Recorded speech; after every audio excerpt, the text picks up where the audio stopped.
Hello, everyone. We're going to get started. So my name is Matthew Grant. I'm the Center Manager at the Just Transition Labour Centre. And welcome to all of those in the room and all of those online. This is our first annual policy conference for the centre. On behalf of TIPS and the Just Transition Labour Centre, we welcome you to this hotel in Sandton, where we're going to be dealing with real labour issues. So thank you for attending, and there are a few announcements to make just as we get started, and then I'll hand over to do the formal welcome. Then just so the participants in the room also know, it is a hybrid type event, so we've got a whole lot of participants online as well, but in webinar format. There'll be a lot of other participants arriving as we go, I'm sure. We're going to try and take some questions in the Q&A function on the Zoom. If there's time, we'll try and address them we'll try and address them from the panelists to those questions we don't actually get to, and try and have the presenters answer them after the conference as well. But we're going to try and defer to the questions and the discussions in the room. Quite a few trade unionists and community members as well that will be here. So we're going to try and address them that way. Then the presentations, like it normally goes, these will be made available, so don't worry too much. They'll be made available to everyone who's attended the conference and who's part of the online as well. So we'll circulate them once the conference is ended, once we get all of them, and then we'll circulate them from our side. And thank you. That's sort of some housekeeping issues. We're going to begin in earnest now. So I'd like to call up Rudi Dix from Presidency, who's going to just open the conference for us, and then we'll go into our program. And while Rudi's coming up, I'll just draw your attention to the program. We're going to have our first panel, which is on the Commission research. And we'll have a tea break. We'll go into the research the Just Transition Labour Centre performs. We'll break for lunch, and then we'll deal with the UK Pact or the NEVAs, and then we'll have a session with our federations, and then we'll end the conference. So thank you very much. Thanks, Conclude.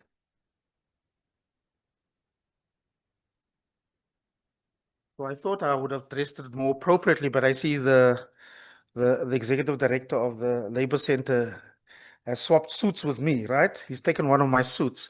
So my apologies if I don't seem to be properly addressed. I thought it was for the event, but am I overdressed? Wait, okay. So thank you so much. I think thanks again for inviting me to make a few opening remarks. I think this inaugural event is such an important part of a journey that is going to be quite critical and a pivotal moment in supporting and developing the capacity across the labor federations and movements in responding to a very vexed issue, challenging issue around climate and climate change. And sometimes we over-politicize this, or perhaps not politicize it enough, and understand the implications, particularly for workers and for industry, as we build our economy, as we're required to address low inclusive growth, high levels of unemployment, significantly increasing levels of inequality. And so the risk, of course, of having a policy discussion on this matter is how best do we protect industry workers' jobs? How best do we protect ordinary people in communities that may be affected if there's a transition in a particular community that a coal power station, for example, would have to close down? Or where there's an investment in a community where a renewable energy plant or gas plant is built. How do we ensure that we're able to benefit? So these vexed questions and issues are always pertinent and important. And comrades here, the labor movement, as always, has to play a central role in ensuring that we take correct policy decisions that are guided by information, that is guided by research, that informs the best sort of choices that we've got to make. And that's quite an important part of this journey. And it's why, for example, the Just Labour Centre was formed. And Comrade Matthew, who heads this, plays such an important and pertinent role. But this journey didn't start a few months ago, as many comrades know. I see many of my comrades and friends. When we started this journey, sort of grappling at straws as we went along in about 2008 and 2009. And one of the first things that we did when we set up a sort of cross-union team to deal with this and to develop a very important principal policy stance on this. I saw Comrade Dingo over here. I don't see Jan Mhlangu also, Rita. Where is he sitting next to you? Rita as well. And that comrade from, I forgot his name, that had left NUM, that was there. Other comrades from my old former union paper, SAPAO, that were there. And we came together and said, so how do we deal with this as this issue emerged more and more? Long story short, after developing and engaging with one another, we were able to develop our first just transition document. And if comrades don't have that, I think we should go back to those principles, Matthew. And I know it's a COSATU document, right? So please, I thought it was an important principle for federations or unions, whether they're in COSATU, SAFTU, or FEDUSA and NACTU. I thought it was such an important document that we were taking. The subsequent COSATU Congress had adopted that document as an important principle for managing transitions.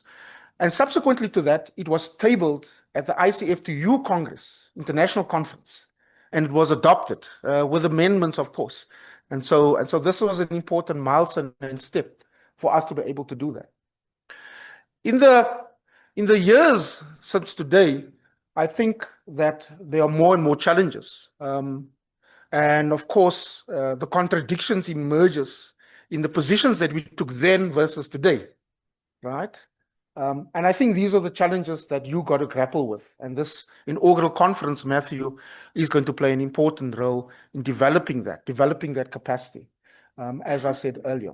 So I just wanted to say those few words, and I think it's such an important part that you've been able to, with Dr. Saul Levin there, the Executive Director of TIPS, who I'm grateful to serve as a board member for many years right now, in providing both important research work and taking the responsibility for nurturing and housing the labor center, which will eventually move off and become an independent labor center at some point or another. We know sometimes these transitions are tough, but the mere fact that funders, comrades have been able to put money in, have seen that labor is such an important part of being able to ensure that they develop policy responses. This is such an important part. So thank you, Saul. And thanks to the many comrades that are here and colleagues that are here in ensuring that we have, a significant debate. As you can see, I know the title says Presidency. I was hoping it wasn't going to say Presidency. And I came like this so that you don't see I'm from the Presidency. I was hoping you still call me Comrade Rudi, because I know sometimes it's difficult. I sat in a meeting once with comrades, and they were meeting with President.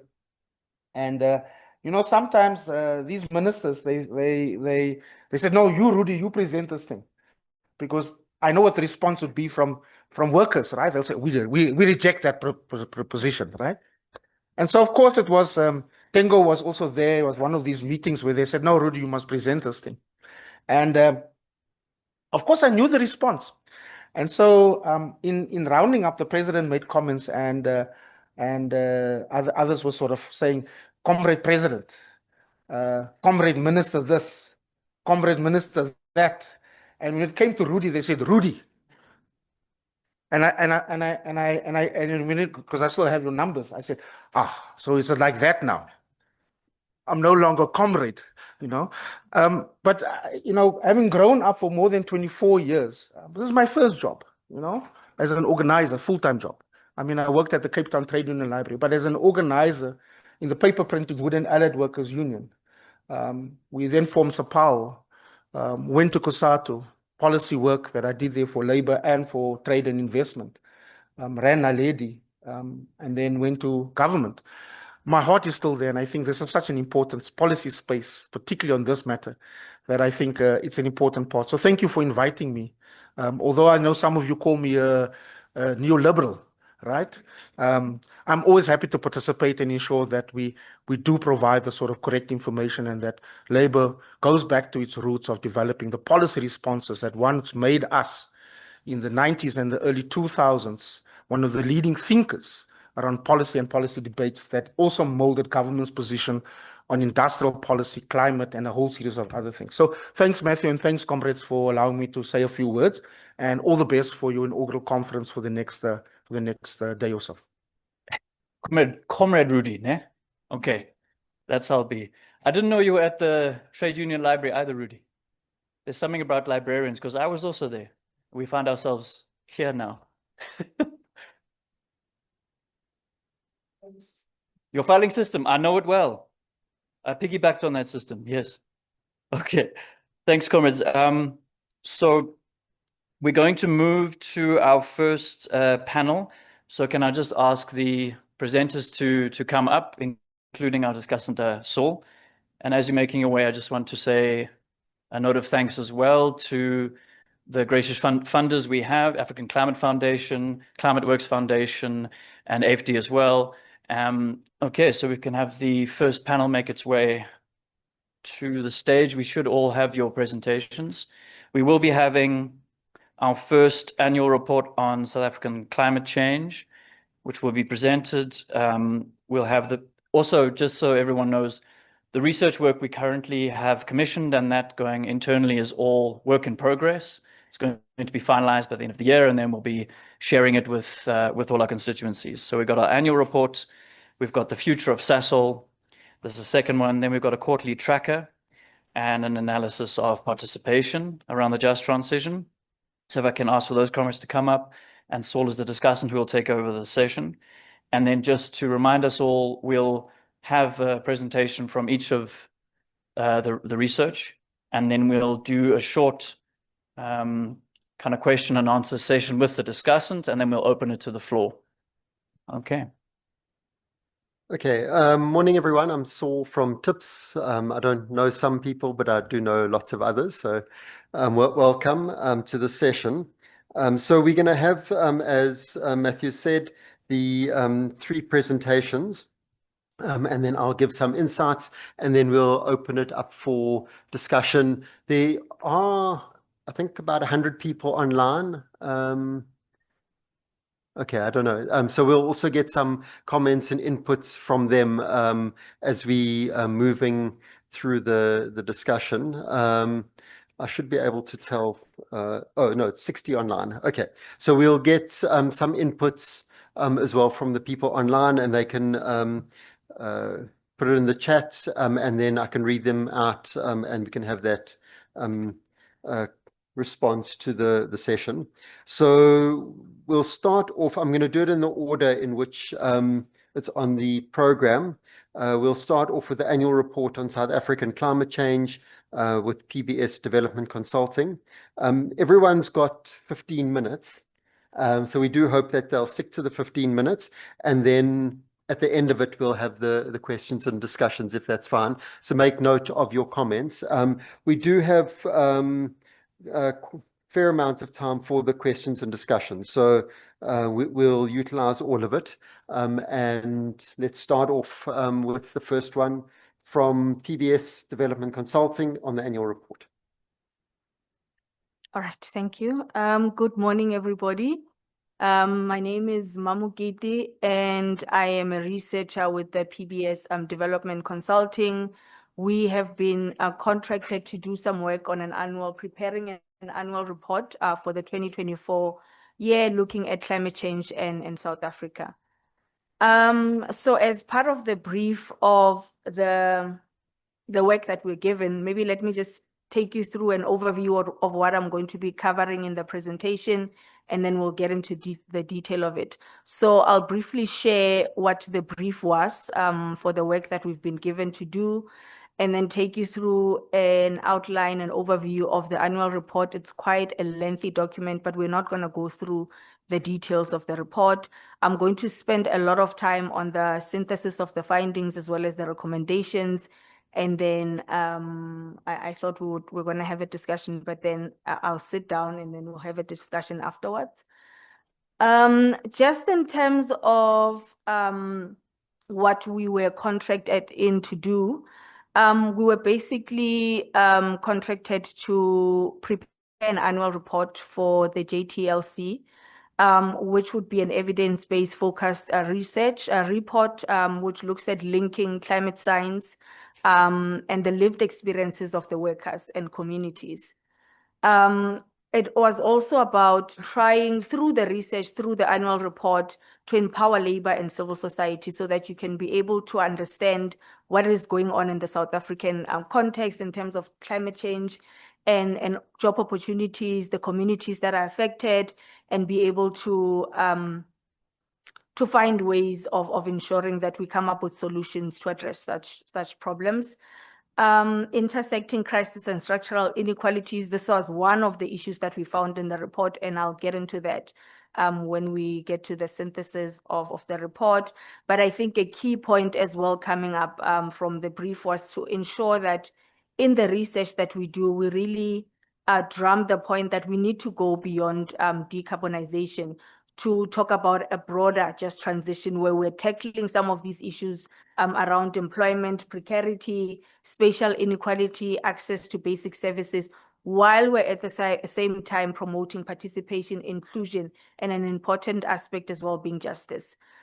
So an overview of the report, as I said, it's quite a lengthy document, and I'm sure it will be shared at some point so that you can engage with the details of it. But in terms of the structure, we've got a part A, which looks at the research aspect, and then the second part is the synthesis and the key recommendations.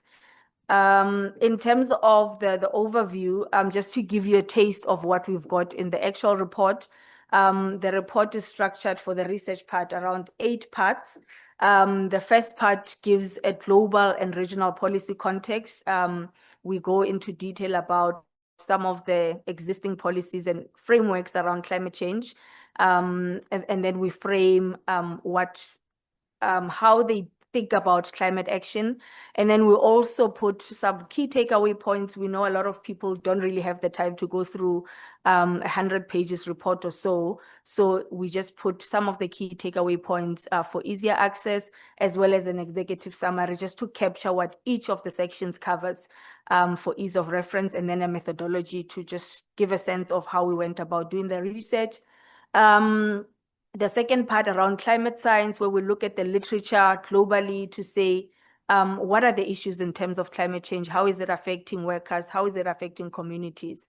And then we bring it home to the South African context, where we share some of the climate policy and legislative frameworks to show how they are aligned with some of the global and regional policy frameworks, and what are some of the governance gaps, what are some of the opportunities that we've identified. And then we go into global and South African labor positions. What have trade unions been doing in this space in order to influence the type of climate action that we take to ensure that workers are taken care of and communities? And then we get into the civil society space. What are some of the strategies that they're adopting in the climate science space? And then we look at international case studies.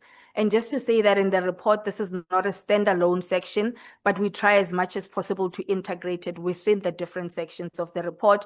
And this is not a cut and paste exercise, but it's really an exercise to try and understand what are other countries doing beyond South Africa? Is there anything that we can learn from those countries, and obviously bring it back and apply it to our own context?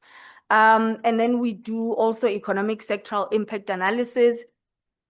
We've identified, I think it is about 6 sectors that we felt, and research shows that have been impacted massively by climate change. I'm not going to remember all of them, but just to give you a sense, we're looking at energy, mining, agriculture, automotive, et cetera, and we're looking at some of the key vulnerabilities in those sectors, but also not just looking at the challenges, we're also looking at what are opportunities that are presented in the sector that can ensure that they transition in a way that will create opportunities for communities and as well as the workers. And then we do a spatial analysis of climate vulnerability and justice implications. So we looked at 2 case studies, Emalahleni, as you know, a coal-dependent area, as well as Mfuleni local municipality, to show climate hotspots and issues around there. So now I'll be spending a bit of time speaking to some of the findings that came from the different sections of the report, but we're bringing them together into conversation. So as opposed to just speaking about the sectors, we're bringing it into conversation with the climate science as well as international case studies, for instance. So just to give you a sense of what we found as we were doing the research, I mean, this is also included in the climate science, the fact that climate change is accelerating. And it's having a lot of implications for production systems, for employment, for livelihoods of people. And what we've seen is that this climate change crisis is actually affecting people who live in poor communities as well as informal communities. So what you see from the map actually is what it's from, this is in Mfuleni. And what you can see is that when you look at informal settlements, I'm not sure if it'll be, or is that the pointer? If it will be visible, but with informal settlements, it's the purple areas, and then the formal settlements, the blue ones. So what you can actually see is that with the climate risk categories that we've put forward, there is low risk, medium risk, and high risk, and then very high risk. But you actually see that for informal settlements, there's a lot of areas that show up as like light red or dark red. So meaning that there is high risk in informal settlements when compared to some of these formal settlements that we're seeing on the map. Another issue or finding is that justice should be at the core of climate responses. So we know that from just this map that climate crisis doesn't affect areas the same way, different areas the same way. So we need to find ways to ensure that as we're transitioning, we're also finding solutions that would have a justice element to ensure that the risks and costs are adequately distributed. Climate change is a poverty multiplier. There's a lot of reduction in jobs and income, and we actually need to find ways to ensure that, because we know that it really deepens the inequality that is already there, that, I mean, we know our country is a very unequal society. It comes up on the list of the most unequal societies in the world. So we need to find ways to ensure that as we are transitioning, we're ensuring that we're also dealing with some of those deep-seated inequalities. We also found that there's a persistence in terms of governance and policy gaps. So we do have a lot of climate policies and legal frameworks, but unfortunately, because of the capacity issues, the resource issues, and other issues as well, we're finding that there's a lot of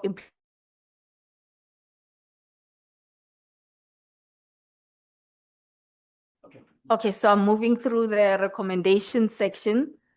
So we came up with a list of recommendations that we feel would help us as a South African society to be able to address some of the key issues that I just spoke to in the synthesis section. So one of those recommendations was the fact that we need to establish a dedicated Just Transition Worker Fund, which has got differentiated access across the different stakeholders as well as municipalities, because we know that, for instance, rural municipalities would not really have access compared to the metros. So there needs to be differentiated access in terms of that. Transforming worker and community participation from just being mere consultants to actually being part and parcel of the decision-making process. And I think this is a very important aspect that we are highlighting in the report. The fact that we know that communities and workers have got lived experiences, but when decisions are being made, those are not factored into the plans that get developed. And we find that those plans then are not in touch with what is actually happening in reality. There's also a need to build municipal climate capacity through dedicated technical and financial support.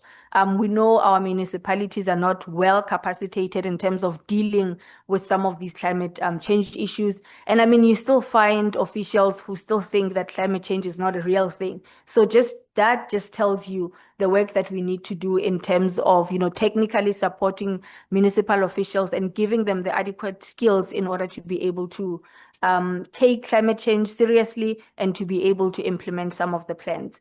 We also need to expand social protection. We know that in this sector, in as much as there's a lot of focus on formal employees, but we've got informal workers as well that need to be part of the transition. I mean, we can't just be focusing on formal workers. We need to also bring in some of the informal, the precarious workers that also need to be part of the transition.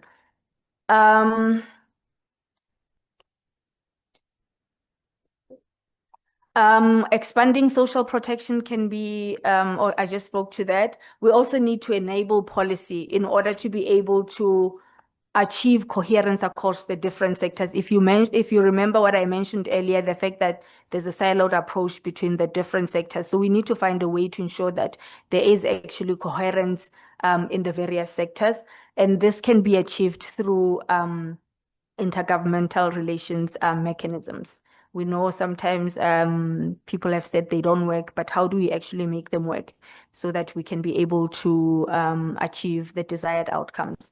There was also a lot of issues around the fact that gender and people living with disabilities are not being catered for in the transition. And so we thought, as a recommendation, we need to design gender and disability responsive retraining and green job pathways. So finding opportunities for people with disabilities as well as women. And we're not saying that these are the only groups that we need to focus on, but we need to amplify them because they are not considered. I think there's a lot of focus on the youth in the plans and the policies, but there is very little in terms of gender and disability, people that are living with disabilities. Yeah, I think that's it. Thank you so much. We can take questions in the discussion. Thank you. And apologies for the online glitches. I'm trying to do things hybrid. Does mean the occasional internet disruption, but we will get it right, and we can fix things as they go along. Okay, so the next, thank you for your input. We'll have some discussion on that. Please note your questions. The next input is the future of SASOL, and that's from Employment Relations Exchange, and that will be presented by Dr. Rod Crompton, who will come up. Did you want me to introduce you as a former unionist? Thanks very much, Saul. Be good if we could get the presentation. When I was looking at the program, I saw this title, The Future of SASOL. I thought, hell, those must be brave people, man. They got a crystal ball or what? And then I realized, jeepers, that's us. So let me assure you, we don't have a crystal ball, but we do have some rather brutal facts, which will come through in the presentation. So this is a 10 or 15-minute talk on a big report, a big research report commissioned by the Just Transition Labour Centre, in which there were 4 researchers involved. And so I'm speaking on behalf of them. Amongst them, well, as Saul mentioned, I worked in the labour movement for 15 years. There's some comrades in this room that I worked with at that time, a bit before most of you, time of TWAC, and then FOSATU, and then we formed COSATU. And we can't get this slide to move on. We could put some oil there, please. Get some SASOL oil quickly. Okay, we're trying the green button. There we go. Whoops. So there are the people. Noreen Khan has worked a lot in labour, was director of the CCMA, and Dr. Bruce Young and Tristan Hahn together have worked at SASOL for many years as chemical engineers. They have deep inside knowledge of all the chemistry and technical issues. So this is about jobs, local economies, and how to plan before it's too late. So first thing, for people not familiar, this SASOL covers essentially 2 towns, Secunda and Sasolburg. Secunda is a coal animal. It lives on coal. It's like if you have a petrol car, you can't change to diesel just because you feel like it. Your engine won't run. Secunda is the same. It runs on coal. It's designed to run on coal, and it doesn't run on other stuff. And that multicolored thing on the right-hand side of the screen, at the center of that is Secunda, and all those different colors represent different qualities of coal and distances from Secunda. So to you, it looks like a lot of colors. There's some fancy computer high-tech stuff done behind all that, mapping all that stuff and working out what the coal suppliers are and could be for Secunda. It also happens to be one of the single largest point emitters of CO2 on planet Earth. It was commissioned in 1980, and it's now too costly and too old to replace. So, you know, it's over 40 years old. Kit gets old. It runs. All factories have a useful life. Sasolburg doesn't run on coal. It runs on natural gas, which comes from Mozambique, and that gas is running out apparently in about the mid-30s. And that graph on the right-hand side is what we call the gas cliff, which is in 2028, Sasol is going to stop supplying gas to all its industrial customers. That's what we call the gas cliff. So Secunda's solution is to burn more coal, but this won't work forever. There are rising costs as coal gets further away from Secunda and the gas fields deplete. There's regulations, there's environmental regulation, carbon costs are catching up, and so on. So for Sasol, people, planet, and profit, their triple bottom line, it's becoming increasingly difficult for them. So some key points for workers. Sasol spends about 21 billion rand a year on employees' salaries. It's about 5% of South Africa's GDP. It's one of the biggest privately owned firms in our economy. In 23-24, it invested about 790 million in social value initiatives, strong emphasis on education and skills. It's got debt problems from mega projects and rising interest costs. It needs an oil price of about $59 a barrel. This morning, the oil price is $63 a barrel. So not too far away from 59, which is the break-even price, according to Sasol. So if profits fall, so do jobs, bonuses and investment. Cutbacks and loss of jobs remains a real risk for us. Their current focus is continued use of coal.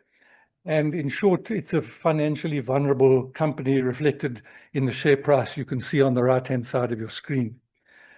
The point we make is that the risk is more from normal business pressures, as it were, than it is from just transition imperatives or pressures. So that complicated picture there, you don't have to read that, but that's all the flows of the different products and chemicals inside Secunda and Sasolburg. The two are connected, as are Safripol and the Natref oil refinery. So there's a whole kind of cluster there, which is interconnected by product flows, pipelines, and so on, producing about 30 intermediate chemical products and fuels. So Secunda makes the ethylene and propylene, which is the raw material for most plastics that you use, the Tupperwares and the plastic car bumpers you have. And Sasolburg needs Secunda's ethylene and propylene to reach critical scale. So they're intimately interconnected.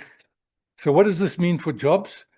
In Sasol, there are about 27,000 direct jobs across the various sites, Sasol, Secunda, Johannesburg. There are 425,000, nearly 500,000 other jobs in South Africa that indirectly depend on Sasol. That's a brutally big number. The towns of Secunda and Sasolburg rely heavily on Sasol. A big restructuring is likely coming for both of those towns, so planning needs to start soon. We don't think the cutbacks will happen all at once, but Sasol is heavily integrated into the South African economy. Raw materials from Sasol's plants, for example, are responsible for about 25,000 jobs in the plastic converting industry, just as one example, not the only example. The other snag for the just transition is that the jobs that people do at Sasol, and this came out in Tip's workshop yesterday on the coal sector, those jobs don't easily fit into other jobs in the economy. Those kinds of skills I'm talking about. They're not an easy fit. So that is a challenge. So without a proper plan, thousands of jobs and entire communities are at risk. So I think most people are familiar with what the just transition means, but it's about protecting workers and communities as the economy shifts towards cleaner energy. It was something interesting that was created by Tony Mazzocchi in the American Chemical Workers Union in the 1980s, who I had the privilege of talking to in the 1980s when I was a trade unionist. But anyway, it means early warning and planning. It means training, skills, decent work alternatives, fair support for communities and families. It requires lots of funding and supporting programs. We'll talk a bit more about that just now. So if you look at the skills profile in SASOL compared to global oil and gas skills profile and renewables, power generation and the like, you'll see it's quite different. SASOL is similar to the global oil and gas industry, but significantly different from the renewables energy industry in the age groups which it employs. So that adds to the difficulty of finding alternatives for people who work in SASOL. So we looked at Komati Power Station, which you know has been closed and is the only sort of example we have of a sort of attempt at a just transition, and used that as a possible benchmark. So if you look at the graph on the right, the red columns are Komati and the blue columns are SASOL. So we're talking about several orders of magnitude bigger than Komati Power Station, which by, it looks like a dinky toy by comparison. So based on some SARB ratios with 10 years and 40 billion, according to the SARB, you could create an equivalent number of jobs in the South African automobile industry. It's not to say that SASOL skills are an easy fit into the automobile industry. It's just to give you an example of what SARB estimates would be required. But this is a wickedly complex problem. Don't underestimate this. This is damn difficult stuff to have a just transition out of this. And planning and execution, which South Africa is not very good at, will become very, very important. The risks of doing nothing, of course, are the jobs, the families, the towns, and we've seen this before, the oil refineries in eThekwini, the ArcelorMittal shutting down, although I hear this morning there's been an IDC buyout of ArcelorMittal, kind of nationalization with compensation to try and save those jobs. Whatever you do, the message seems to be start planning and do it now rather than later. So what should be done?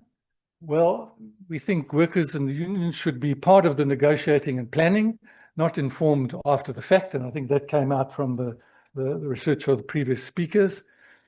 Government, business and labor need to create real retraining programs that actually work, support for new industries, local plans for each town. Funding and commitment are going to be key.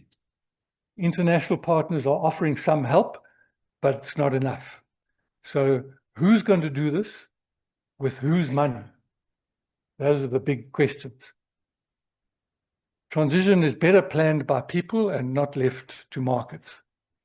So we'll leave it there. I know it's a sort of brief, high-level summary of a very thick report, which will be published soon. But thank you very much for the opportunity. Thank you, Rod. And we can get into some of the complexity, I think, in the discussion in a few minutes. Our next paper is a quarterly tracker on key just transition policy development and debates, and that's Nedson Pophiwa. Thank you, Chair. All right, good morning to you. Today I'm going to be talking about a quarterly tracker, which is going to be on key policy developments and debates within the just energy transition. And the purpose of this discussion will be to explain to you how this tracker will look like and some of the thinking around it and why we need such a document called a tracker and what exactly it is. Then I'll also unpack some of the key findings that I've sort of put in as a way to demonstrate what a typical tracker would look like. Now, this will be one of those situations where we talk about something And probably towards the end, we'll then be able to say, okay, so that's what he was trying to say. So this is one of those things, because we're talking about a tracker. And if you think of somebody who owns a vehicle, lately they need to have a tracker. And a tracker helps you to locate where the vehicle is and find where it's country situated. If you own a fleet of vehicles, then you're able to track where the drivers are, and you're able to track the usage of those vehicles, abuse, and all sorts of kinds of things. And even insurance companies might even say, let's look at the tracker data and see whether this car had an accident at a speed that is below the or that a speed that is the required speed, or it was way above that. So sometimes trackers can then be used like that. Now think of a tracker in the same way of a tracker for a vehicle, and then try to think about the just energy transition, and then think, okay, we're going to talk about a tracker, and perhaps it might be to tell us where we are and where things will be going. But underscore the fact that this is a quarterly one, so it would likely be focusing on specific quarters in a financial year and telling us where we are going in terms of the transition. But more importantly, it's about the key debates and developments. So it also means that it's not only so much about what movement is happening in terms of the transition, but also what is the thinking, how is it shifting in a specific period of time, and where are the debates going, and why are we seeing the developments that we are seeing. So that's sort of my attempt at defining what we're trying to do with that.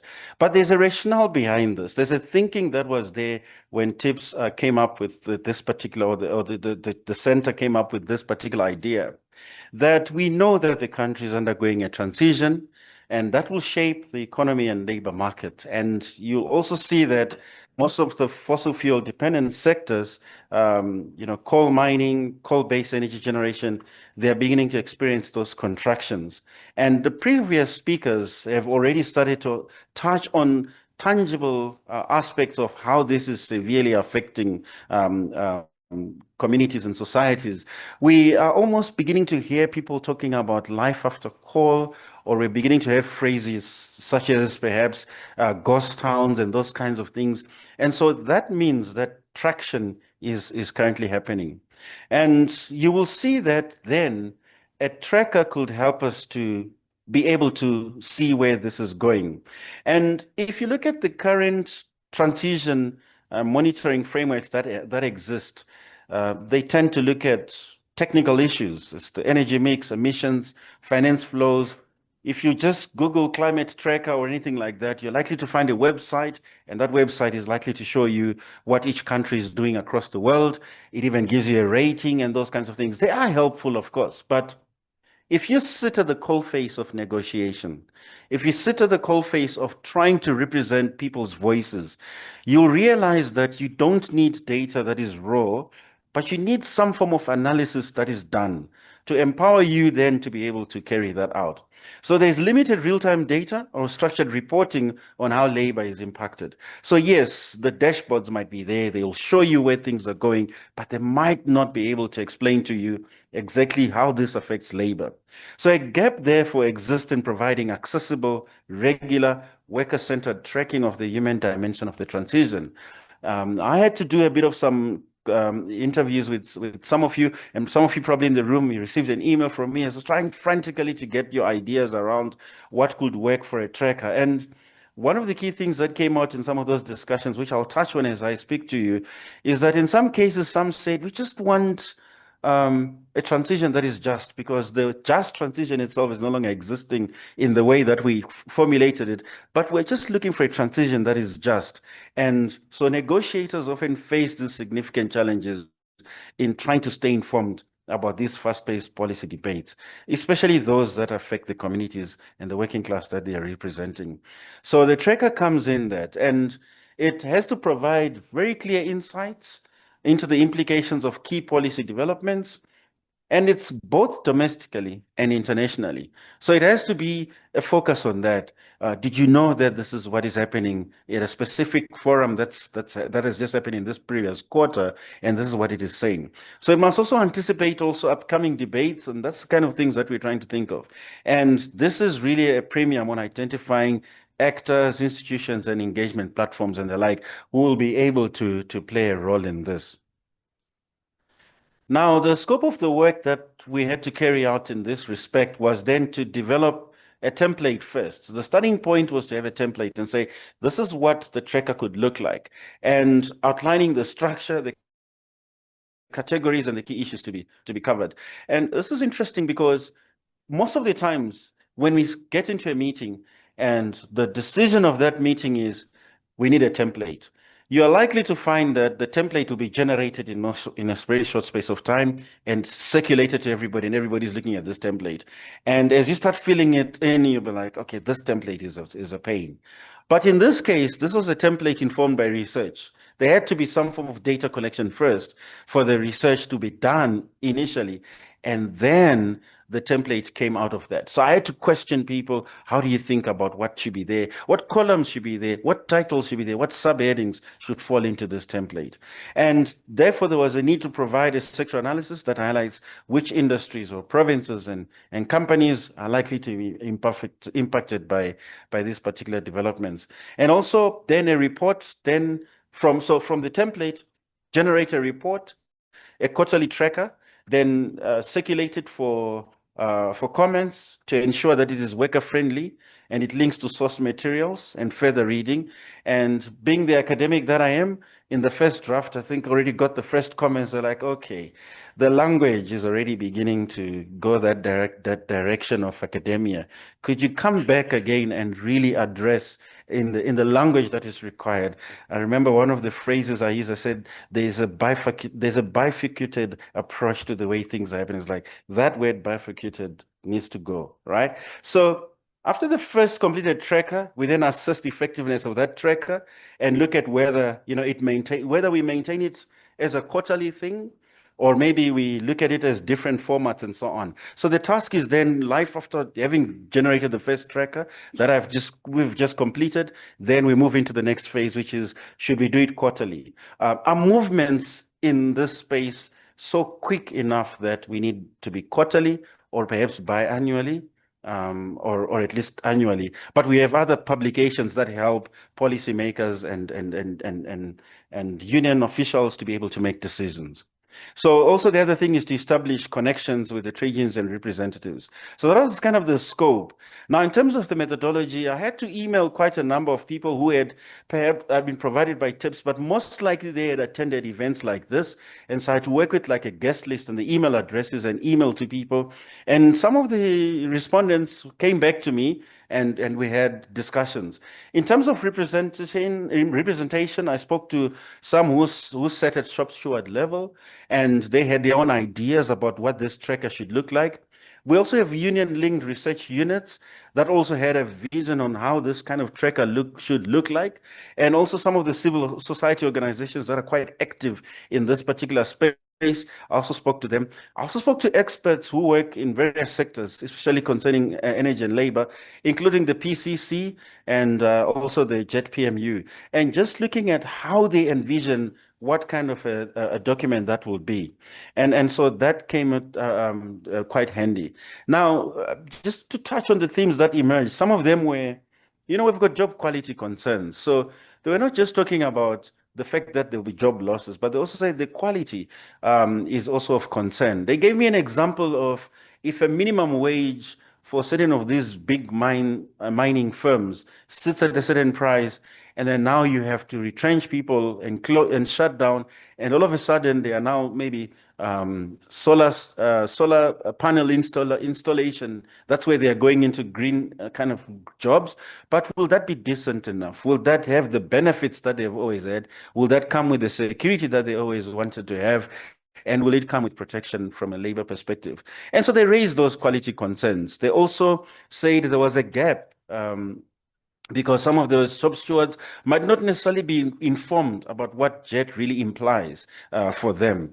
And therefore, when you have documents like this, they must speak to them. They must be written in a way that can be really helpful. And the issue of disempowerment came across as well. So some of the labor voices are often included symbolically in the forums with little influence. And the idea of symbolism is quite critical because, yes, you can be part of the discussion and you can see that everybody else is talking about these issues, issues, but when you voice out your voice, sometimes you feel that you haven't been heard in that particular aspect.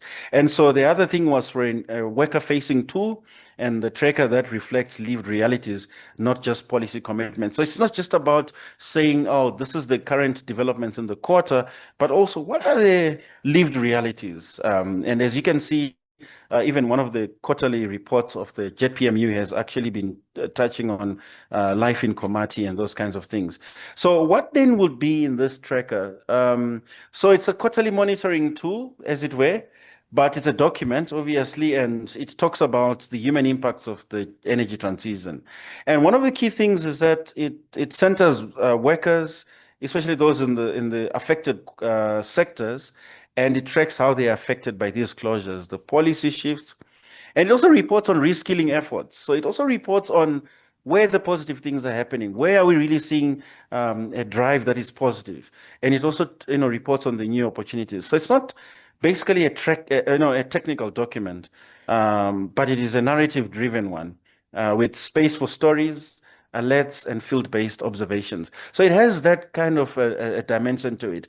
And if you compare it to other trackers, they're likely to be dashboards. You simply click there and you check, okay, this is how the progress we are making.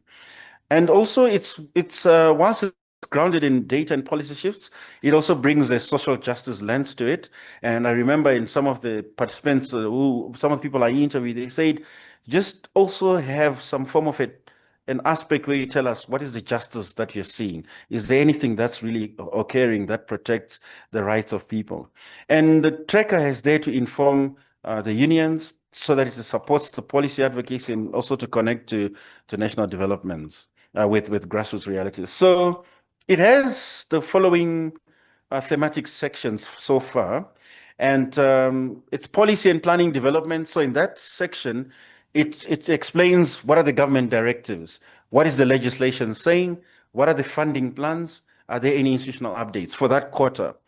It also has a workforce and employment changes section, and it's talking about the job losses that have occurred, new employment in green sectors, and workplace level shifts. And then it also talks about the reskilling, the training and support initiatives. So it documents what is going on in terms of preparing workers and communities for change. And then the last section in it is the stakeholder and community developments, where it talks about the union actions, local responses, business moves, civil society campaigns, and research contributions. And also even a part of it explains some of the big conferences that have happened in that quarter.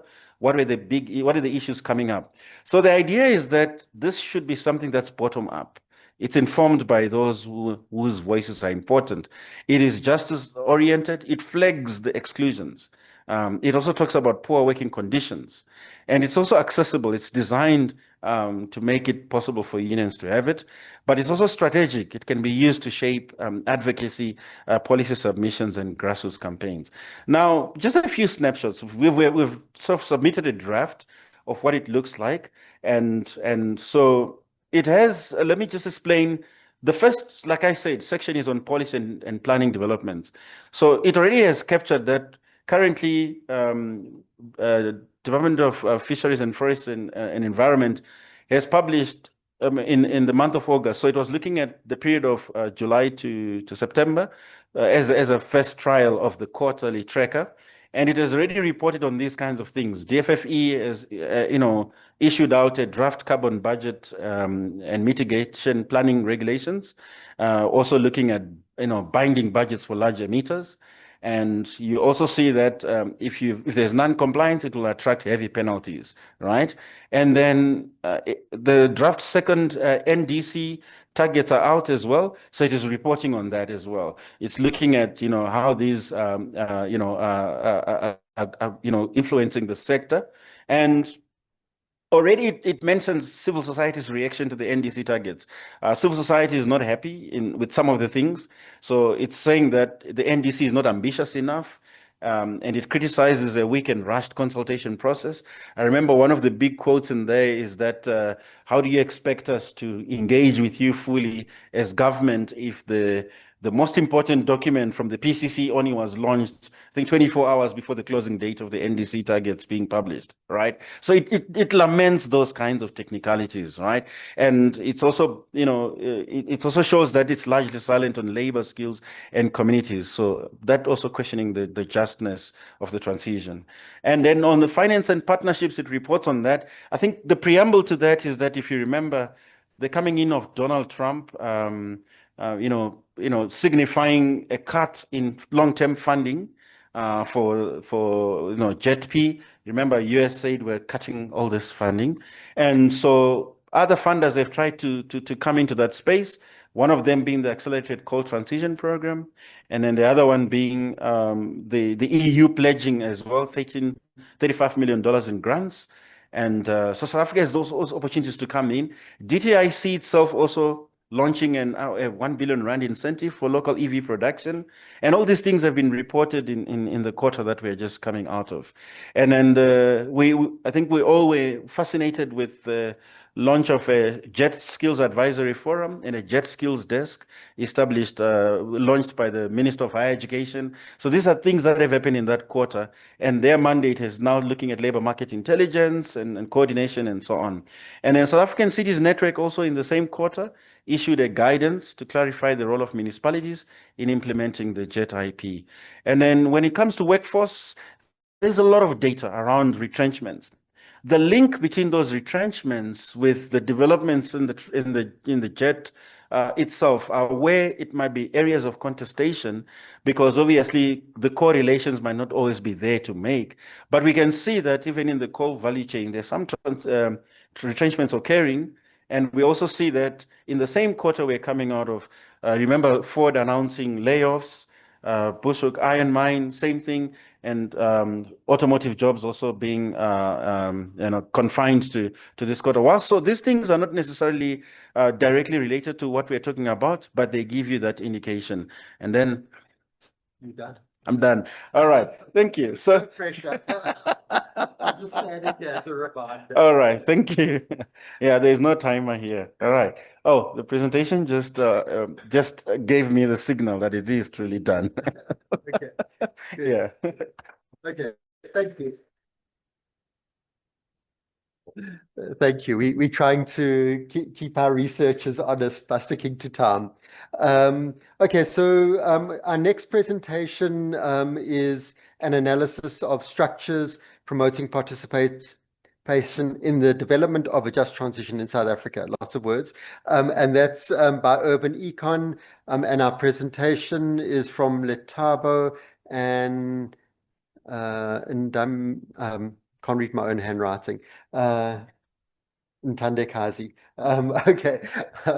Sorry, I did get a message, but then I scribbled it. So Ntandokazi and Lethabo. I don't know who's going to do it. You're going to lead. Okay.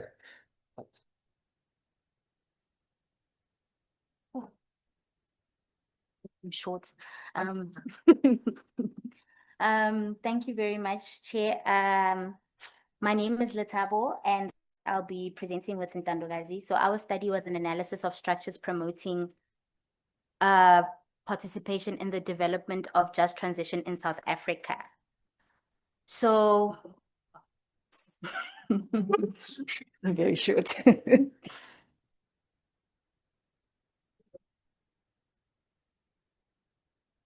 Okay, so the areas that we'll be looking at today are on the screen, but because of time, I'm not going to list them. But I'll start us off with the study purpose and objective. So, okay. So the purpose of the study was to address and analyze the challenges in the just transition participation systems, as the transition does pose serious risks to workers and communities. So our objectives to the study was to firstly evaluate the frameworks that support or hinder participation, map out the engagement structures, assess the inclusivity and effectiveness of those structures, also identify issues and concerns that workers and communities may have, review the roles and mandates of key stakeholders, and give recommendations. So how we approached the study was to firstly go through the policies, and then describe also the sectors that are being affected by the transition, and then that would inform the selection of our case studies. And then from there, it was primary data gathering and then analyzing and giving recommendations. So, starting us off with our policy review, we found that, okay, so we first started looking at policies that look to just transition. And then we found that they do emphasize the need for engagement, but they don't necessarily speak to the how. And we also looked at industry strategies just to see if the industries were aligned with the just transition agenda. And then because they don't necessarily speak to the how engagement's supposed to happen, then we looked at participation frameworks and finding out if there are structures that are legislated to assist in enabling just transition. So from that, we found that the landscape is multi-leveled, and there's coordination happening throughout the three spheres of government as well as the sectors. We also found that there are existing frameworks and tools like SLPs and IDPs that could assist in enabling participation in just transition. We also found, I'll repeat, that in the transition documents themselves, they don't necessarily speak to how that goes on. And then that finally brought us to the fact that we should be using those tools that already exist to enable participation by communities and workers. The policy review also helped us map out the stakeholders and also their roles in the transition. And in addition, we looked at the concerns and challenges in engagement. For example, with local communities, they represent the most affected people, and their concerns would be a lack of access, job loss, and service delivery disruptions. And then their challenges would be language barriers and also access to platforms like getting to a certain place, transport, money, and internet. From there, we moved on to the case study selection criteria. So we developed a criteria to assist us in selecting the case studies. And the case studies were in 3 provinces, the ones that we selected, which was Gauteng, Mpumalanga, and Limpopo. And our first case study that we chose was Komati, it being the first power station to be decommissioned. We felt that there's a lot to learn from engagements happening in that community. And also it represents energy and mining sectors. Then it was followed by Sekhukhune also being in the mining and energy sectors. We chose it also because it gave us an example of how communities can also come up with their own solutions to issues that they may be facing. And we also saw that it gives a good example of how tools like SLPs can be used to enable participation in just transition. And then lastly, we chose the Tshwane Automotive Special Economic Zone because it represents the automotive and manufacturing sectors, which broadens our industrial representation. It's also in an industrial zone, and it's also different from the other 2 more socially embedded community-focused transition projects. So, oh yes. Then from there we did primary data gathering, and we had 7 interviews in Komati and 2 observations. One of the observations, we observed how their steering committee meetings happen, the type of stakeholders that are involved there, and what type of challenges community members raise. Then we were also privileged to attend and observe another meeting where they were formulating their engagement protocol. Then in SASOL, we had 8 interviews and we're still pending 1 focus group. And in Sekhukhune, we had 7 interviews and 1 focus group. And then we had an additional 4 interviews with overarching stakeholders. So just to give you a feel of the type of stakeholders we spoke to government structures, a development agency, 3 research-based institutions, 2 labor representatives, some representatives from industry and business, as well as 10 community-based structures. And that is it from my side. Why is it not moving? Oh, there. I'm going to hand over to Ntandokazi to give us the preliminary findings. Thank you, Lethabo. Good morning, everyone. So I'll give you guys some preliminary findings in terms of the engagement structures and the stakeholder dynamics we found within the cases we're looking at. And looking at our engagement structures for Komati case study, we looked at how the formalization of structures from the community side, as well as governance structures such as your PCC, we could see that that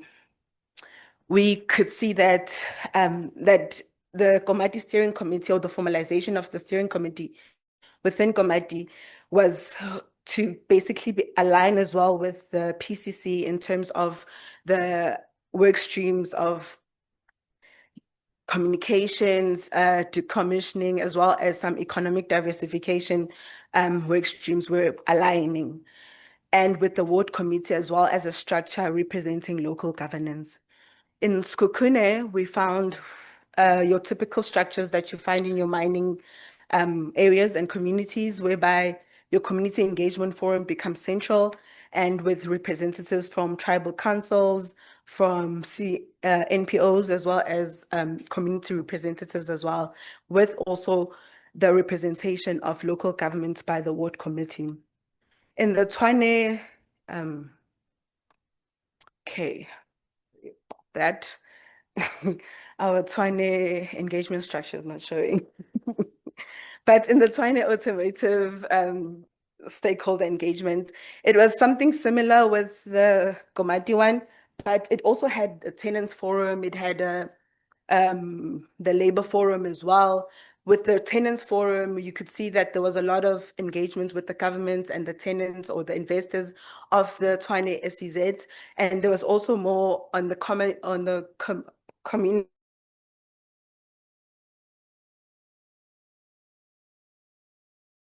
It was based around that. And then our key takeaway then on engagement structures within the just transition and the cases we looked at is that formal structures exist across all 3 case studies.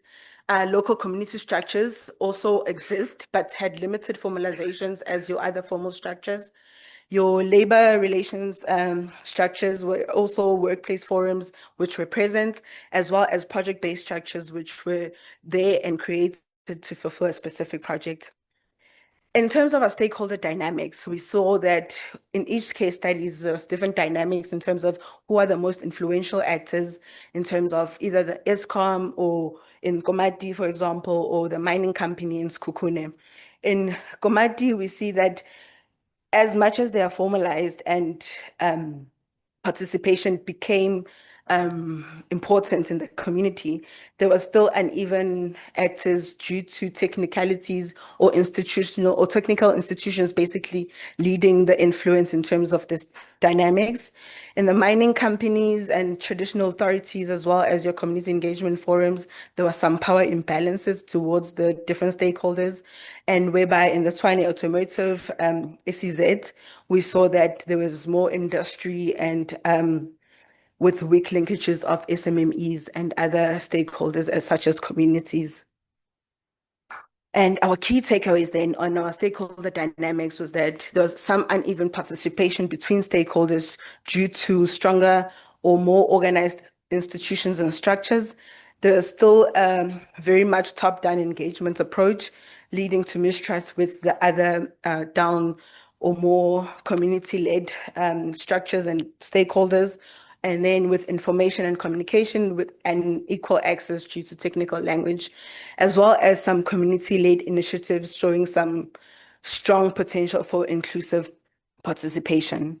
So then in our key takeaways and in our overall understanding of what has been happening and key findings of our engagement structures and the stakeholder dynamics, we put them into these 7 themes. The first one being your structural and institutional coordination challenges because of overlapping mandates, and then there's such weak coordination between stakeholders and the structures themselves. The transparency between in terms of repeated consultation without results, as well as some limited feedback that goes back into what you have engaged the community about. Procedural justice and basically participation. I think one of the presenters also mentioned that participation remaining such symbolic as well, and workers often feeling excluded from early planning stages. Community empowerment, the need for capacity building of local governments and communities came out quite strongly in the engagements. Inclusivity in terms of spoken and technical language, as I had mentioned, that will also empower meaningful engagement. Local economic inclusion in terms of local benefit sharing projects that actually benefits the local and communities in terms of industrial projects and the transition projects that are currently done, and also socioeconomic vulnerability and risks came out quite much with communities and laborers having this basically perceptions of that they do not or lack alternative livelihoods. So then overall, on the observations overall with our study is that the quality of participation among the engagement and structures and stakeholders is very much consultative, and that's where the status quo is. We do find some pilot studies which look into more collaborative programs and initiatives where there's co-designing and between actors, but then we also see that we need to move into a more empowerment and where stakeholders have decision-making power and control over what is being said to actually meaningfully participate in these structures. And with that, I'll go into my recommendations. And the recommendations are also quite straightforward. And I think the recommendations with some of our presenters also mentioned, which is the capacitation and awareness building, capacitating local governments and communities so that they understand what just transition is, they understand the process, so they feel meaningful in participating on all of this. Strengthening stakeholder coordination, I think that was quite key as well, as we saw in Komati, whereby there was engagement fatigue because there was no alignment between stakeholders in terms of what are the processes going into this community, who are the stakeholders engaging this community. Broadening sectoral focus, let us not focus on just energy or just energy and mining sectors, and look into other sectors, as we found it very difficult as well trying to navigate the automotive sector. The labor participation and transition support as well in terms of benefiting basically early inclusion of workers in the early planning stages of reskilling pathways. Community-owned protocol and representation as one of the case studies looked at, or our observations looking at how they were generating a protocol for engaging the community. I think that's quite important, as well as improving communication and accessibility, promoting transparency and accountability, as well as integrating just transition priorities into the local implementation tools. And with that, thank you.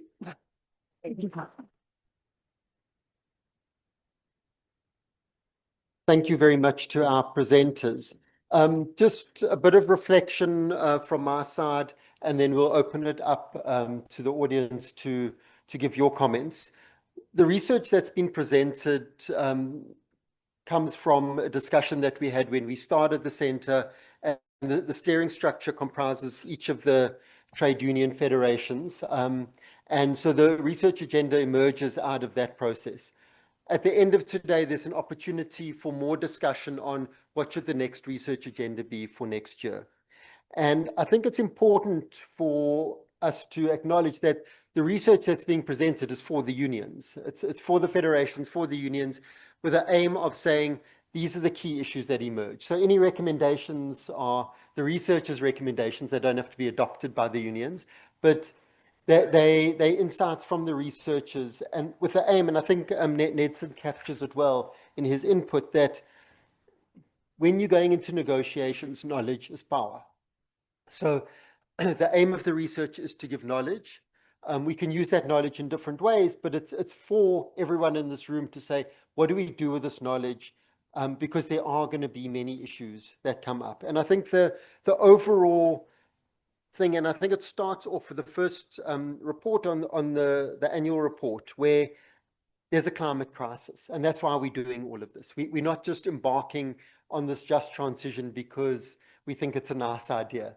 There's a climate crisis. And the response has been multiple across different companies and different industries. So how do we understand it in terms of what are our next steps? And that first research points to the challenge that when there's a climate crisis, and I think we saw it now when the Caribbean was hit with these unprecedented winds or hurricanes, that poorer communities are impacted worse in a climate crisis because of less infrastructure, less capacity to, shield yourself or move. So how do we think about it? And what then is the response to how we take it forward? But there's a different crisis happening. And I think the reports from SASOL and in the quarterly tracker are pointing to a different crisis. There's a crisis that are happening in individual firms. And this is being tagged onto the climate crisis and being tagged onto the issues around how do we respond with a just transition. And there is a need for a just transition, but not all of it is necessarily because of the climate crisis. There's a crisis in individual companies, and the SASOL report points to some deep structural problems in a company. They're using a fossil fuel, and that accentuates the problem. But there's big problems in a company that will impact on many workers, many industries, very big towns, and that then has a knock-on impact onto a lot of other value chains. So how do we think about it? And we've done earlier work, and I see Lisa's here and she's chairing our session later, looking at the closing down of the steel plant in Newcastle, the AMSA plant in Newcastle. That points to, it's an energy intensive user like SASOL is, and it points to some very big issues that need to be confronted with these energy intensive companies, linked somewhat to the climate crisis, but also linked to those individual companies' operations. So these are transitions that need to happen. And thinking about them, having the knowledge and the insights points to how do we respond to it. And I think that helps us when we have the data, we have the information, and we can go into some of these discussions. So the research overall points to what data is available, what the key crises are, how do we think about those crises, and then the last one, what are the mechanisms for participation? So these things don't happen in isolation. In all of these things, there are participation, some good, some bad. We need to think about in terms of how we participate, what works, what doesn't work, and how do we strengthen that participation engagement so that it doesn't end up with people just going onto the streets and burning things down. It rather, let's look at, maybe the people do need to go out to the streets, hopefully not to burn things down, but we want, at the end of the day, a way to move the needle so that it works for communities, for workers, and we now have a lot more information.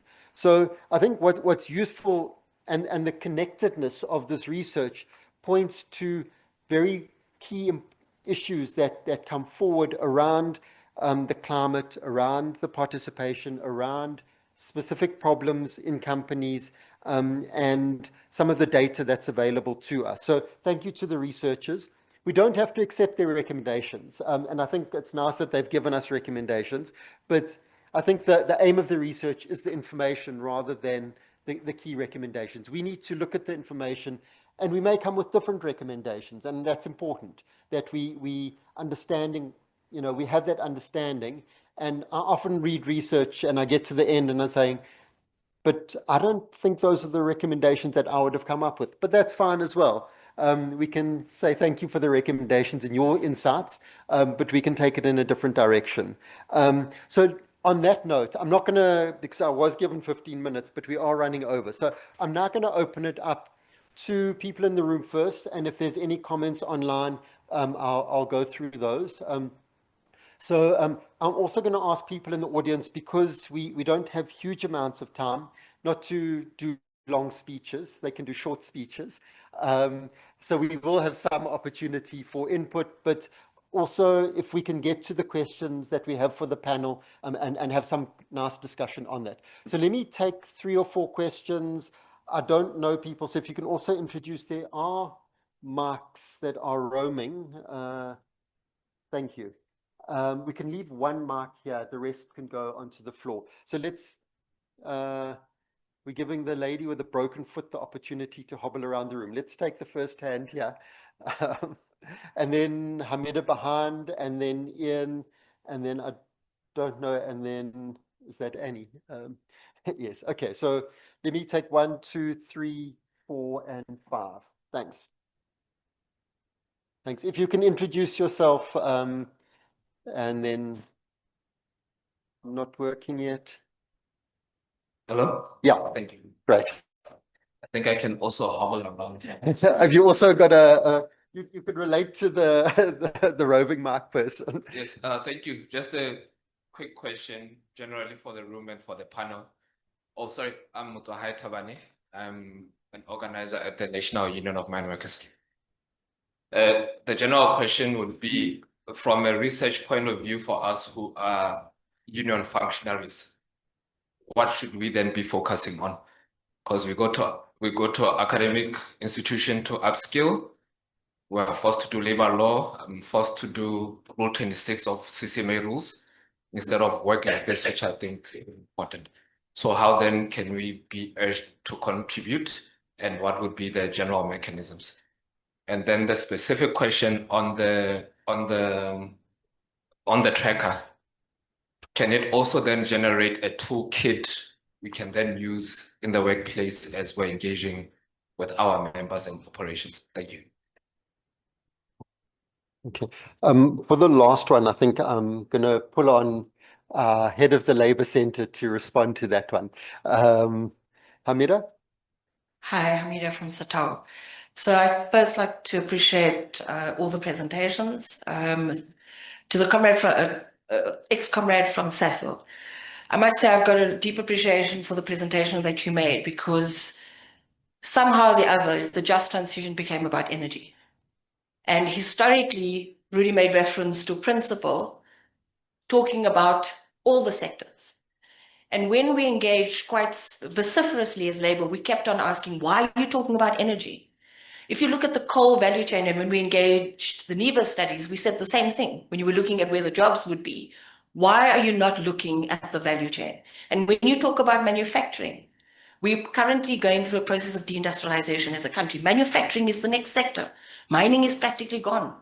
So I think your presentation talking about 500,000 or 500,000 jobs just in manufacturing linked to SASOL is fundamental for us as Labour. So I really want to appreciate that, and I want people to understand, particularly when you think we're being defensive. Firstly, as trade unions, we must defend jobs. We are quite aware that there's a climate crisis, but we're not going to be collateral damage. And I think from a lot of the presentations, I mean, the recommendations that come out of all of them, it's not like we didn't engage as Labour. So we're not consultants, we are participants, and we are the collateral damage if you don't do it the right way. In relation to the Komati, the presentation that you made, I mean, there's research done by AIDC that shows you quite specifically how communities and workers have been deeply, deeply impacted by the decommissioning of Komati. But Hendrina, a couple of years before, when they started the decommissioning, just before they put it on hold, began to show that. And TIPS plus Naledi did research on through the UK Pact, where we engaged workers who had actually lost their jobs. We engaged communities who were really at the coalface. So, I mean, a lot of the recommendations, I must say, from a labor perspective, it's a bit too late to wait for Hendrina, for Komati to happen and say you didn't know. With all due respect, we've been engaging quite substantively, and we know that a lot of commitment needs to be made. You can't do decommissioning or accelerated decommissioning without having a plan of what you're going to do with the community and what workers are and workers. And I think the recommendations are based on hindsight rather than foresight. Thanks. Thank you, Hamida. Ian, and I think when Hamida says at the coalface, she's meaning it literally, not figuratively. Thank you. Yeah. Thanks, Saul. So Ian Stewart from TIPS. I've just got a question or two for Dr. Crompton on the SASOL report. So when you talk about the break-even oil price, is that for Secunda or as for the group as a whole? And then secondly, what's the likelihood of some of the other initiatives within SASOL, particularly the bet on hydrogen, being able to absorb some of the jobs that are going to be lost at Secunda? Thanks. Thank you. Thank you, Chair, and let's appreciate your presentations. My name is Jan Matlang from Kosatu. Lessons from Komati in the context of this research.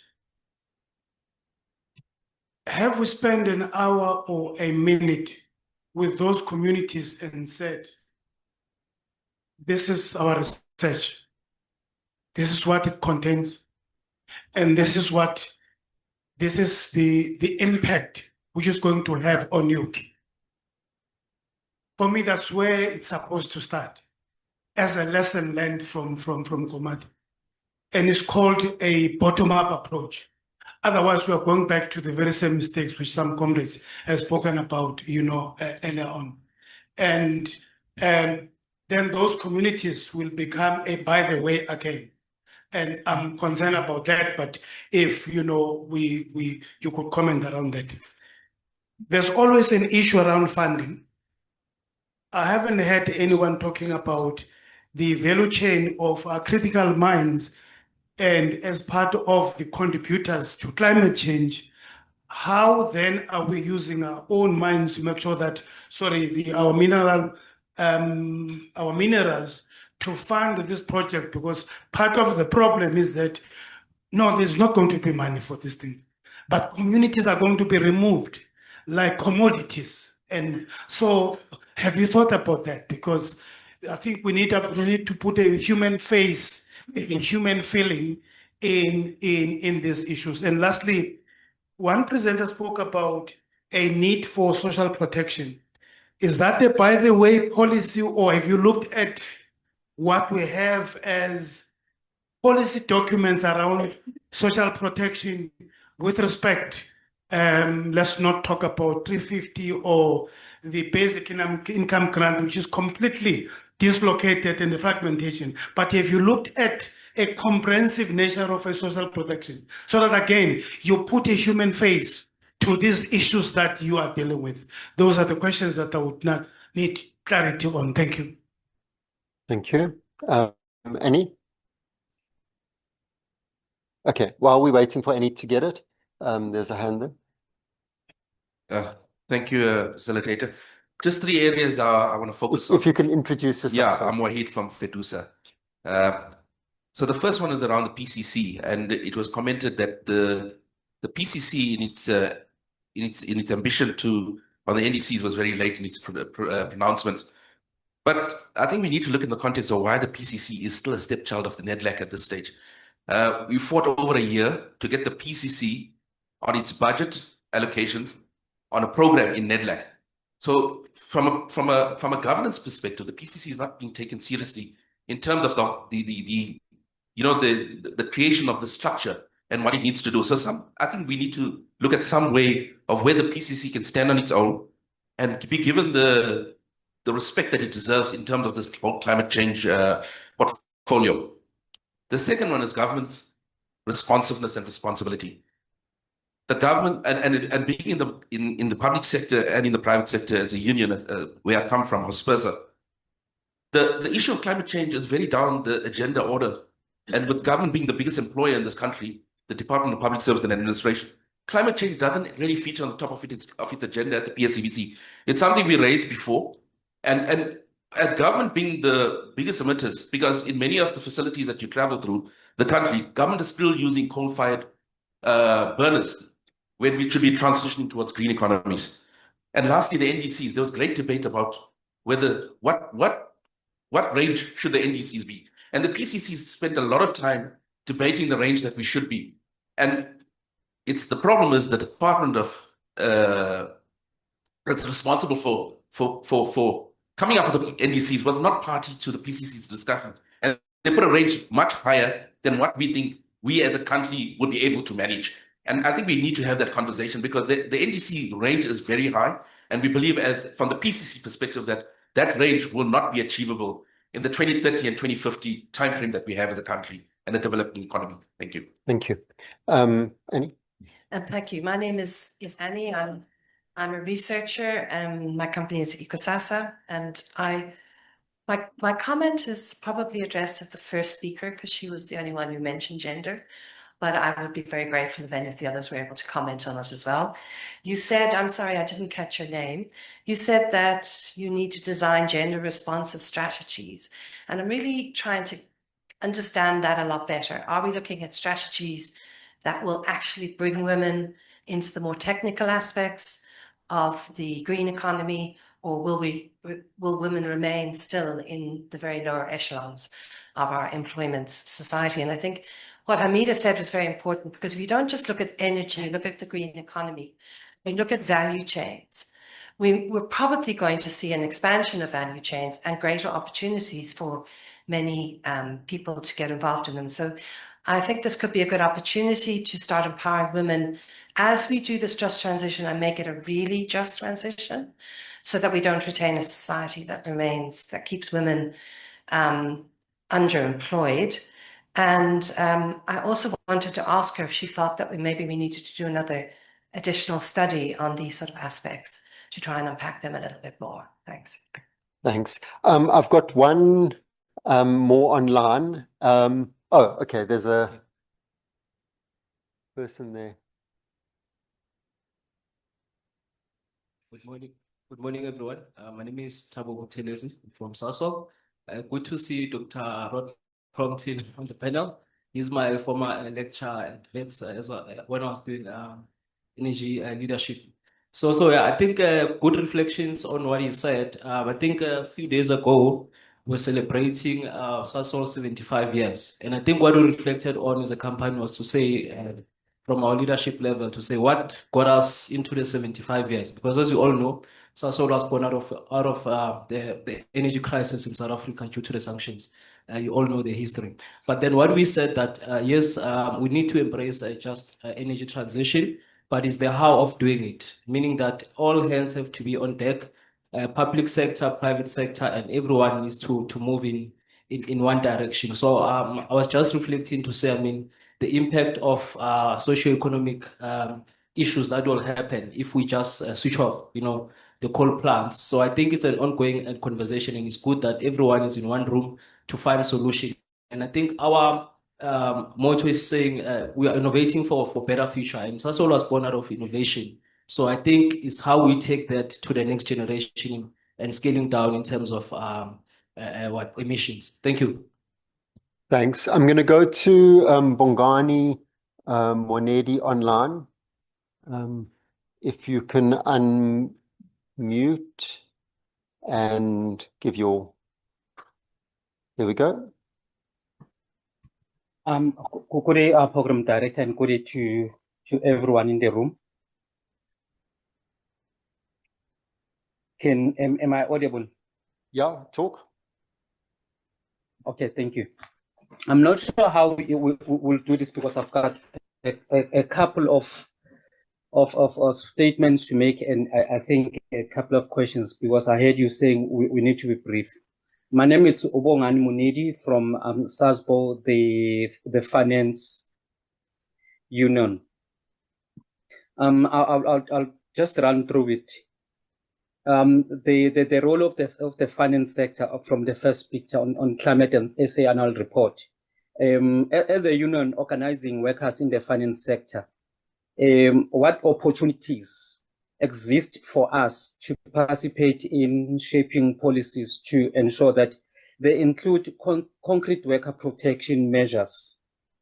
That's the first one. Given the finance sector that it controls significant capital flows in South Africa, what specific role is envisioned for financial institutions in capitalizing and managing the Just Transition Worker Fund? Because she spoke about the Worker Fund that has been branded everywhere, the Worker Fund. My last one, Chair, because I'm trying to be brief.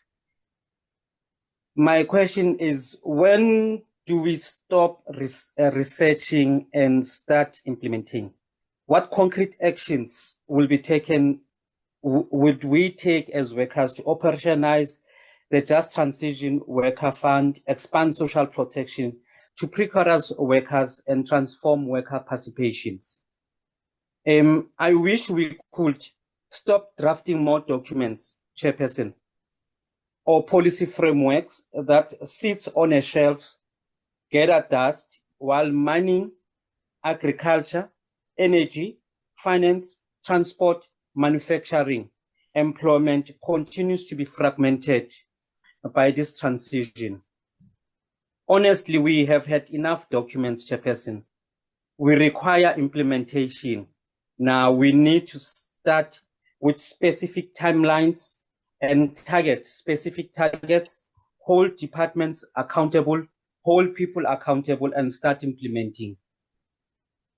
The workers who lose their jobs in the next 6 months, Chairperson, they will hold us accountable from now on. They will hold us accountable.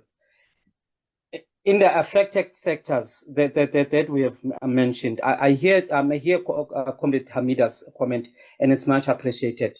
While we commission another research project, spend millions of rands on those research projects, we cannot afford the continued analysis paralysis, Comrade Chairperson. In a simple analogy, Chair, it's like we're having a house on fire.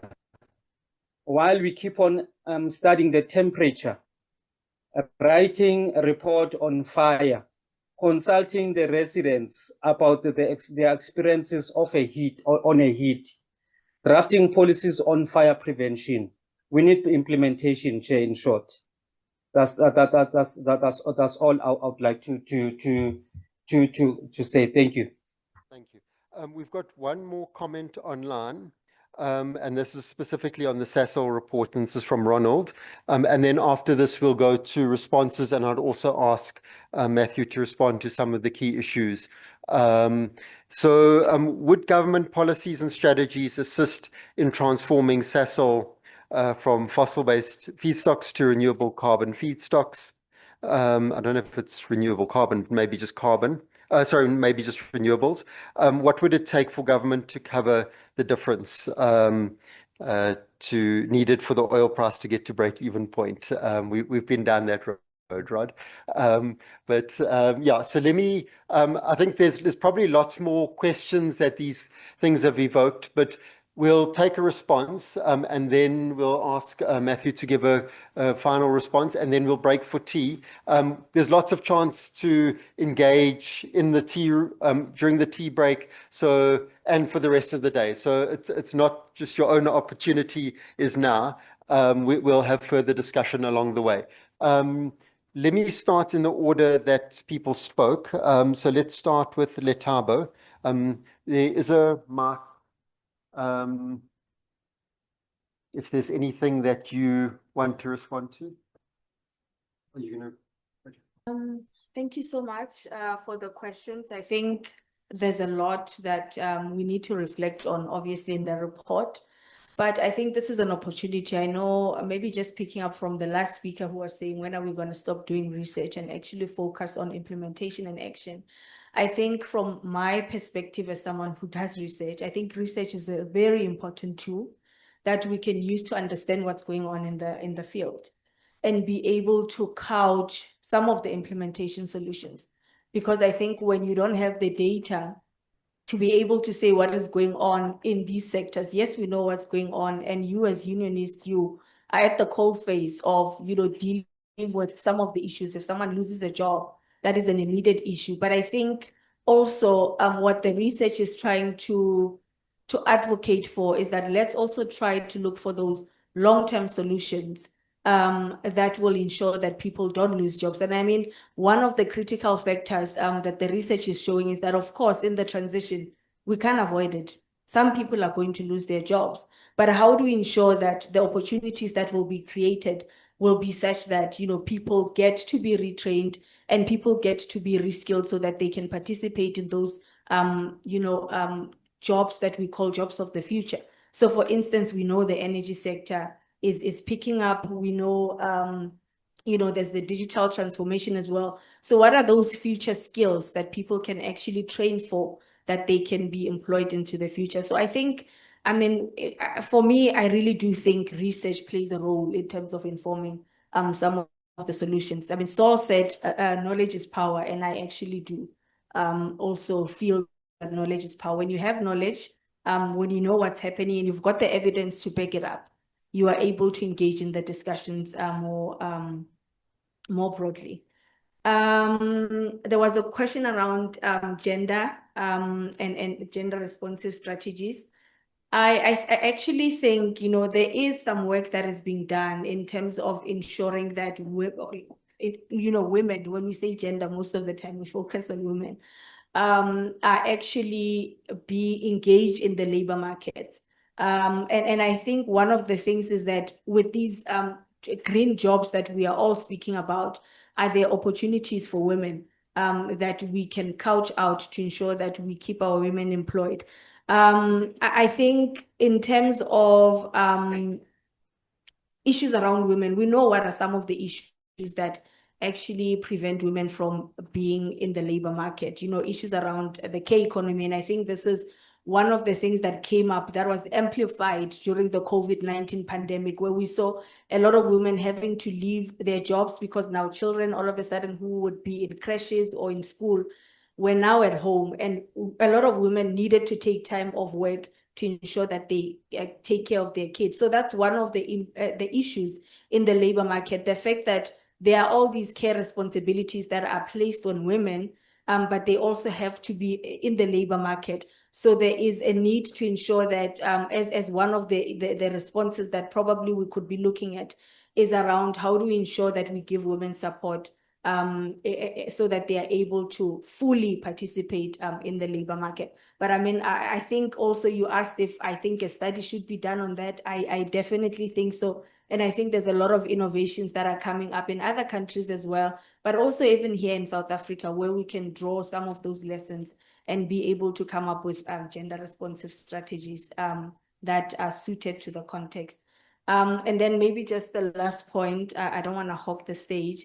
An issue around social protection came up as well. I think that's also one of the areas where we still need to understand the specific dimensions. We based on the research that we did, we gave this as a recommendation, but of course there would need to be more research that is conducted in terms of looking at what are some of the issues that need to be addressed, and obviously not coming up with a blanket solution to say, let's give people who are affected by climate change 350, but looking at specific types of employees and the types of sectors they're involved in, and couching specific social protection dynamics or tools that would be able to be suited for the specific context. I think I'll leave it at that and give others an opportunity to respond. Thanks, Saul. So just first of all, the comrade from NUM, what should you focus on? Look, I'm here as a researcher, but as an ex-unionist, I would say you've got to look at where your members are. If you've got members in platinum and chrome, your first priority is to defend their jobs from the Zamazamas who are stealing their jobs. If you've got members in coal, your first priority is to defend those jobs from the coal mafia who are stealing your members' jobs. If you've got members in rare earths, which is the new and growing mining sector, you could link that to the decline of the coal sector and try to get members transferred from coal mines to rare earths where that's possible as part of the transition. But you know, you have to ask your members what's important to them. Where do they want to focus first? What are their priorities? And it's not for us researchers to tell them what their priorities are. Coming on to then Ian's question about the $59 a barrel break-even oil price, that's a SASOL number, and I think that's a group number that they've published. So it's not our calculation. But it links to Ronald's question about the oil price. South Africa is an oil price taker. It has no influence on the global oil price. We have to take that price, whatever it is. And I spent a number of years looking at what South Africa can do, and the answer is not much. You can try and hedge, but it's very expensive. But we are not an oil producer yet, and so there's not much we can do about that. Linking to Bongani's question about finance and so on, this just transition, for me, rule number one, follow the money. Where's the money and what's happened? We know South Africa got several billion US of loans and grants for the just transition. What's happened? If you've got people in your union who are experts at finance, that's what we need. Monitor that money, work out smart ways to use it, to leverage it, how to spend it, how to track it, and how to monitor it. Because as far as I can see, we've been sitting as a country for 2 years on a big lump of money and nothing's happening with it. So we need that kind of expertise. Coming back to then Ronald's question about what can government policy do and what should they do? Well, it's up to your union members to tell you what are their priorities, what do you want? But if I look at what's happening now, when we submitted our previous report, and I'll come to your question just now, Ian, about hydrogen, I made the remark at that presentation that government policy seems to be wait to the 11th hour and then panic. And that's not a good strategy to deal with these problems. So planning is essential and equipping yourself with facts is essential. So I appreciate Ronald's concern about, what's this analysis paralysis leads to praxis paralysis, that old saying from the 70s. But you need facts to deal with these issues. And one of the facts about hydrogen is, and this was dealt with in detail in our report that we published last year, is from a Secunda and from a SASOL point of view, basically it's a non-starter. Hydrocarbons are a combination of hydrogen and carbon. So you can't just look at hydrogen. Where's your carbon going to come from? And there are ways of doing it, but they're not commercial. Nowhere close. So that's a bit of a pipe dream in our opinion. I'll leave it there, Saul. Okay, let's hand over to Nedson. Thank you. I think the comments that were directly addressed to me, one of them, Matthew will sort of chip in again with regards to what other uses of this tracker will be there, particularly the additional things that can be used. And I think, but I could speak to the issue of, what should unions do? I wouldn't want, I think the comment that has already come through is quite more useful. I think because I come from that same argument around using evidence to back up the kinds of decisions that we want to make, but also the kinds of arguments we want to make in certain forums. And this is where, in as much as the documents we're presenting may sound like another document that is being added, but we're bringing a tracker, for example, as a way to say, this is what has happened in the quarter, and this is how you can use it to leverage in a certain way. So it's about using evidence to back up the kinds of discussions that we want to have. I think I'll take Comrade Hussein's comment. It helps to unpack the issue of why the PCC would have released the information late when DFFE was already publishing the NDC targets.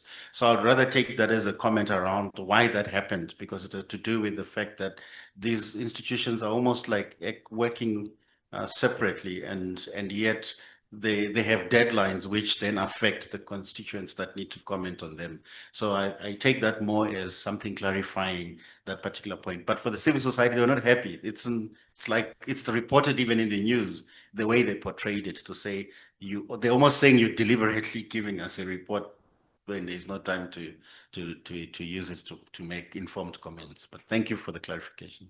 Thanks. Lethabo?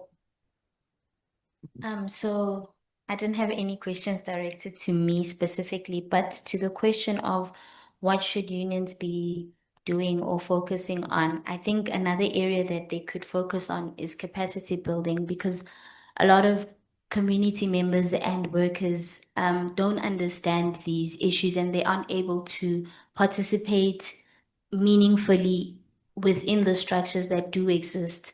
So I think if the focus is also there, then they will be able to come up with the solutions that they feel are best for their own communities. Thanks. Thanks. I'm going to ask Matthew to come up, but while he's coming up, just the point that Bongani raises is important. Do we over-research things? And there can be a risk that we do. But the benefits of research is sometimes there's a house that does burn down.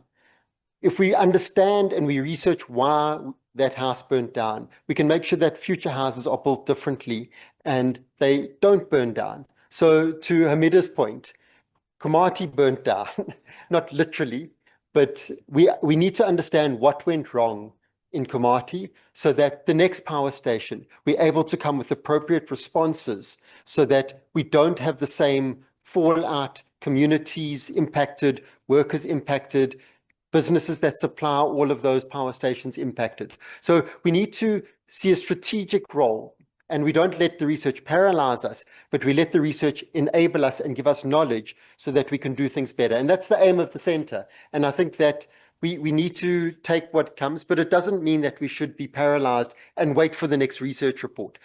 We need to act now. And I think it did come through in some of the comments that Rod made. We need to use the information so that we act on this transition now, because we can see what's coming. We don't have a crystal ball, but we can kind of see where things are going. So we need to start acting now. Oh, good idea. And then you can break us for tea. Thanks. Thank you. Just a few things. I'll be brief. So just to remind comrades that the center also, there's been a number of things said about the research and its use, but the center is, well, the only center that exists that's specifically labor biased, engaging in research around the just transition, not only for employed workers, but for the working class in the broadest terms. That's what we're doing, and it's novel in this country at the moment.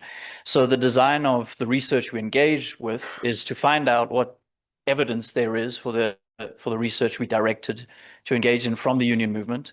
And then the job of the center is not only to rest and disseminate that research, but it's to utilize it in a way where a unionist can get a toolkit, for example, and go into collective bargaining fora and make demands, or to engage with community-based members who need to know whether green hydrogen is something that applies to them or not. Is it going to result in jobs because the employer says it might, or this or that person from government says it might, but what does their own independent research show them? So it's a way for us to capacitate as many people as we can around the just transition. And it's also worth remembering that the just transition is not an easily understood thing. It's massive. There are so many elements to it. There's so many sectors, there's so many individual enterprises, and the effect is just across society and globally as well. So what we're trying to do as a center is capacitate, get actual evidence-based information, and then give it to some of the communities that we engage with and also the actual unionists so that we can take that struggle forward. But also, I mean, Rod said it, knowledge is power, but we need to remember as well that power is also power. And the power of the working class in the broadest sense is also found on the streets, as it is in a boardroom, utilizing information that we get. So we need to remind ourselves that us as the center, we're trying to conduct this research so that we can work together with the working class in the broadest sense in a way that capacitates them in various ways that they require. So that's what we're trying to do by disseminating and producing this information. And then just to directly, I did mention it now, but part of this research, comrades, is you've just seen the presentations, okay, which is a snapshot of the actual research reports, and all of it will be concluded as we conclude the following weeks of this conference, and then we'll be disseminating those reports, but we'll be working as the center to have a number of workshops with unions, with our federations, to look at the details and the implications, and then also to make this research, though it might be evidence-based and a little bit academic, to make it more easily understood by communities, by the working class, so that it is directly something they can engage with. So that's part of the role. So our job doesn't end here. We're not just presenting the information. We're actually going to take it forward and engage more and make it more easily understood so that everyone who wants to use the information can actually use it. And that's what we'll be trying to do as the center going forward. And you'll see that with the next presentations that we will have next in the program. You'll see this information. You might have some of these questions. They're very helpful for us. So please keep asking them, because it clarifies what we as the center need to do to take this information forward. And yeah, I would like to just say thank you again for the presentations made. Thank you for the questions asked. We want to keep having them asked. And if you look at the program, comrades, I'll just bring this to a close. We're going to break for tea. We're slightly behind, but I think we can make up some of that time so that we end on time. The next part of the program is the internal research, is what we conduct in the center. And what we're going to do now is break for tea, which will be just outside here. And I'll call you all back in about 15 minutes. So we're going to close to 5 to 12. We'll come back in and then we'll begin again. But I think we can make up some time as we go. So we'll break for tea now. Thank you very much.